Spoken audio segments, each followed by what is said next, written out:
Hey, welcome back.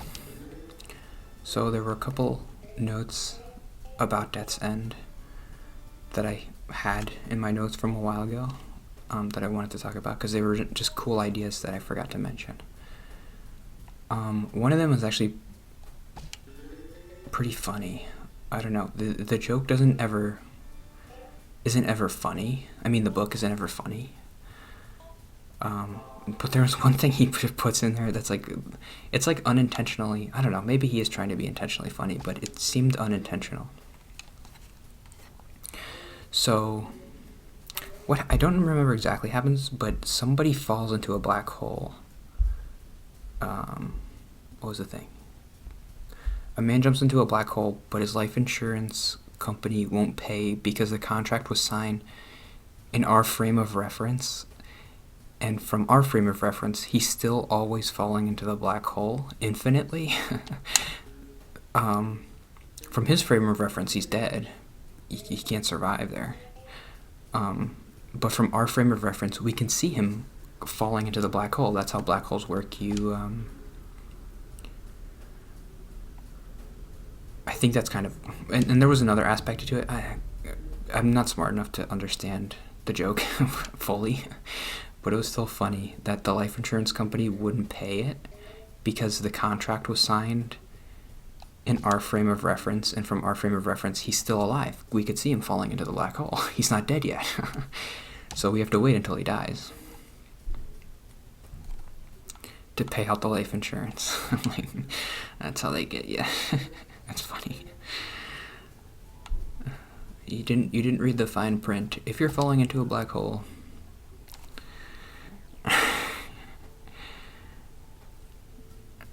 we can still see him falling, even though he's not anymore from his frame of reference. He's dead.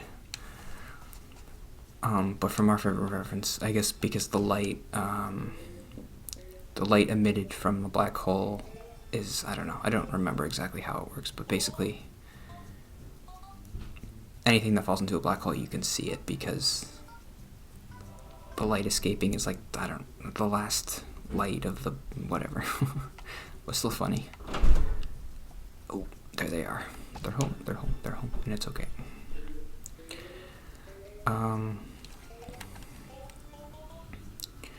The other cool thing was, they create these bunkers around Jupiter. Like these spaceship bunkers behind Jupiter. So the plan was, we're going to use Jupiter as a shield from the sun because they're going to explode the sun. That's going to be their weapon. So if we stand behind Jupiter, Jupiter will protect us. So Earth is locked in a position where it's, not Earth, the spaceship, and then Jupiter, and then the sun are all kind of going in their orbit like that. But Jupiter's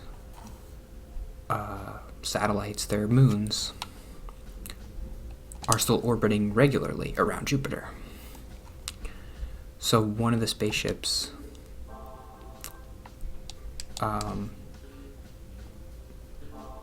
is super close to Europa's orbit. So whenever Europa comes, it's going at I don't know, not a million, but 1,000 kilometers a second or something. Because I don't know, it is something where you always think oh, planets are moving very slowly, but they're not. They're moving super fast. So it's really cool. They're 100 kilometers away from Europa, and the guy's okay, hold on to your butts. You're about to see something really cool. And Europa just comes whizzing by, and it looks like it's gonna hit them, and it's just that's so cool.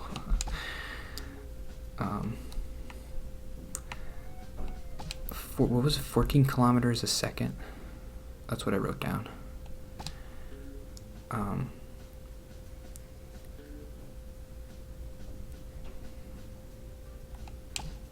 I'm not gonna make it after all. Okay, but that's it. What else did I want to do? for my last day.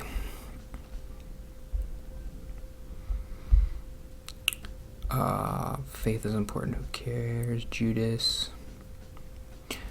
So in one of the Gospels, did you know this? The moment that Judas decides to betray Jesus is after this perfume story. So if you don't know the perfume story, it's kind of my least favorite story about Jesus.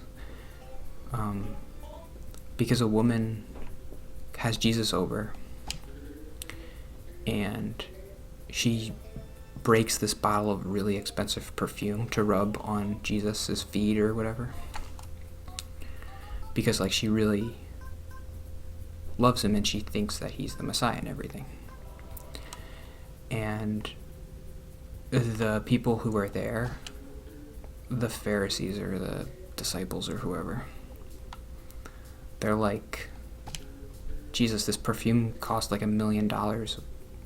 Why wouldn't we just sell the perfume and give it to poor people? And I'm like, yeah, why wouldn't you do that? And Jesus is like,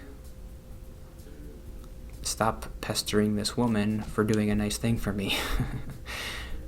And what he says is, you're poor, you will always have with you, but I will be with you for a short time. And I'm like, that's kind of arrogant to say. You could have helped poor people. You're poor, you will always have with you. That's kind of a weird justification.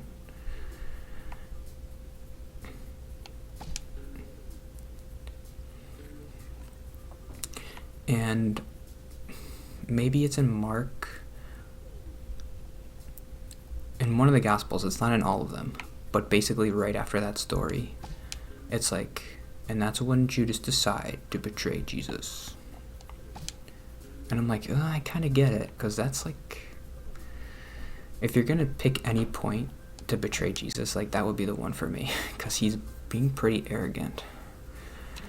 I don't know. This is kind of a stupid little thing I thought of.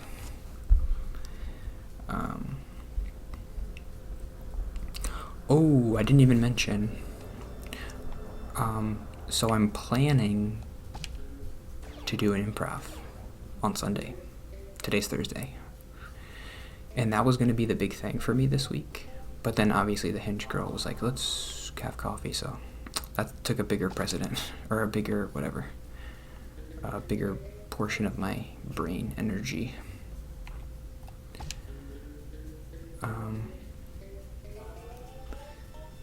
But what happened was the Hinge girl didn't message me for like a couple days. And I was starting to feel bad. So then I was like, I gotta do this improv thing. I like that that's kind of a new personality trait I have, where I can use negative things as like a propellant for me to do stuff I need to do. And it's not a hindrance. Like I didn't use that. I was feeling bad that the girl didn't talk to me. And I wasn't like, oh, I'm just gonna stay home and eat chocolate all day and not do anything because I'm the worst. I was like, okay, well, I'm sad, so like, let's do something that I'm supposed to do. Let's sign up for the improv. And Utica still doesn't have an improv, but Schenectady does. So I'm going to Schenectady, which is far away from me, but it's the closest place that has an improv, and it's cheap. It was $20, and it's Improv 101. And if this girl's like, let's meet on Sunday, then I'm not gonna do it. But if she's not, then I'm gonna do it. It's at like 3:00.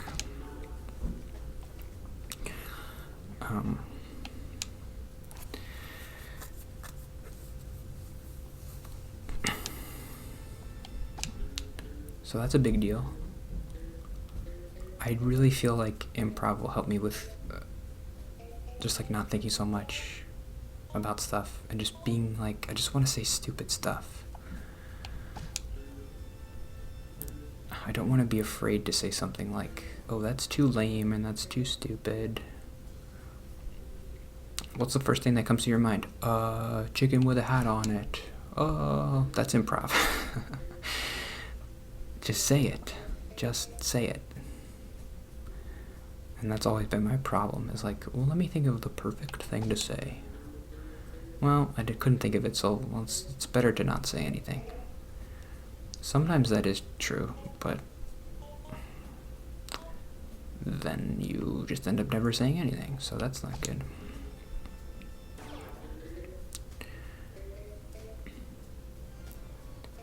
And it's just improv 101, so it's like a low pressure, like, let's just teach you yes and no questions or whatever. No questioning. I'm the plumber. You're the plumber? What? That's stupid. Don't do that.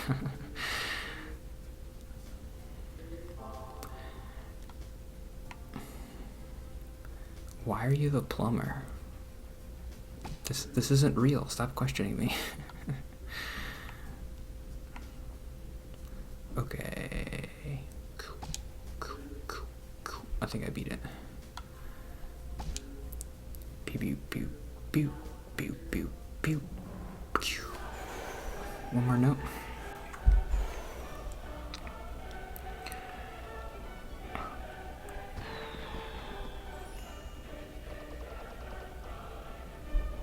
Oh yeah, I think I had a dream about this that I liked.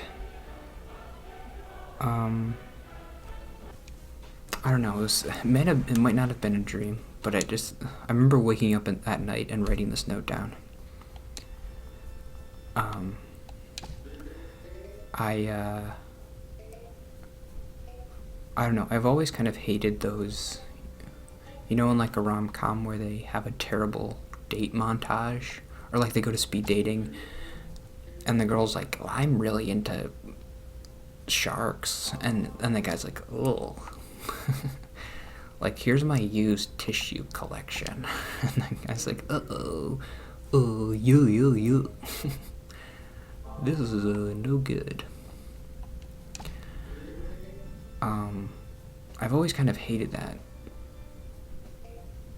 because the girl is like, I don't know, like, well, so what? Because she has a used tissue collection, she doesn't deserve love? That's always kind of the point of the thing. Is like, let's make fun of this person who has a weird eccentricity.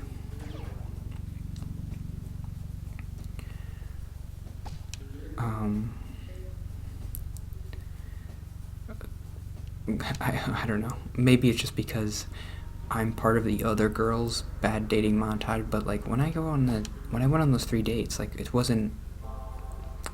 didn't work, but like I wouldn't have a montage of them being like bad stuff. I don't know. I don't know what this note doesn't make any sense, but it's just because I wrote it in the middle of the night. And it's my last note for the week.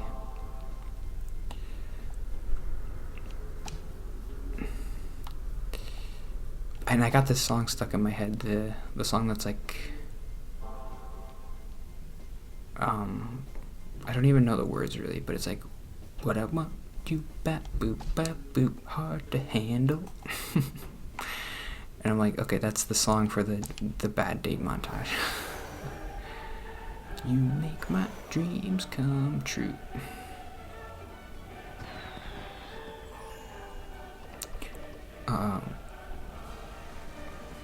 And I wrote down girl in a wedding dress, makeup running. I don't know what that means. I don't know. That's my last note for the week. I'm just, yeah. My awake brain note is like, I don't like those montages. Let's do this last level. Let's see if we can beat it. What I want, you got it. Might be under baby boop, like a flame burns a candle, and a candle feeds the blue. Boop, yeah. You make my dreams come true. Sorry, I've been quieter since the people upstairs came in, so I want to sing it louder, but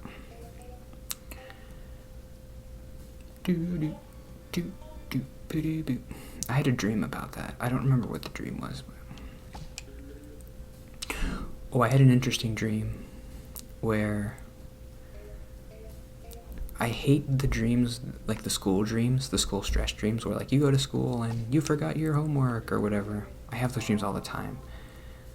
But like last week I had a dream where I was starting to have one of those dreams, and then I went into the bathroom and I heard this loud explosion, and when I come out, the entire school is destroyed. And then I have to, the next part of the dream is me going to a new school. And then when I woke up, I had this thought, like, I kind of wish that this is my dream canon now. Like, that the school is just destroyed, so I can't have any more dreams about the old school, because dream canon should be a thing. Like, wait a minute, in the last dream, the school was destroyed, so I can't go to this school, so I can't have these dreams anymore. But it didn't work. I had another one a couple nights ago. It might have even been last night, where I have this one all the time, where I don't know which class to go to next. Like, when I was in high school, they used to give you like your itinerary sheet or whatever, and in the dream, I've lost my sheet, and like I don't remember which class to go to, and the bell's ringing and I'm late, and I'm like, oh no, I have to go to like the office and get a new sheet, and I don't remember, like, oh no, they're gonna be mad at me or something. That's it for the day. That one's not that bad. The one that it's actually been kind of good that I've been having those dreams more often, because now, I remember a couple nights ago, I was starting to have a stressful dream where I didn't do my homework, and I was in class, and the teacher was starting to come around, and I was like, I'm just gonna get up and leave, and I did, because I felt like I kind of knew I was in a dream, even though I didn't. Like, this keeps happening to me, where the teacher keeps coming around and looking at homework. I'm just gonna leave, and I just left. I feel like that's because I've been having those dreams so often. So it's actually good, because if it only happens once in a while, your brain's like, you don't remember that this is kind of a dream scenario. It's a weird, sometimes I do have that weird middle ground between like a lucid dream. Like, I'm not lucid, but I know something's weird, and like, I don't want to be in this situation, so I'm gone. Anyway, that's it. I have to do my therapy in 15 minutes, so thanks. Hopefully this week was good, and next week, Peggle 2. See ya.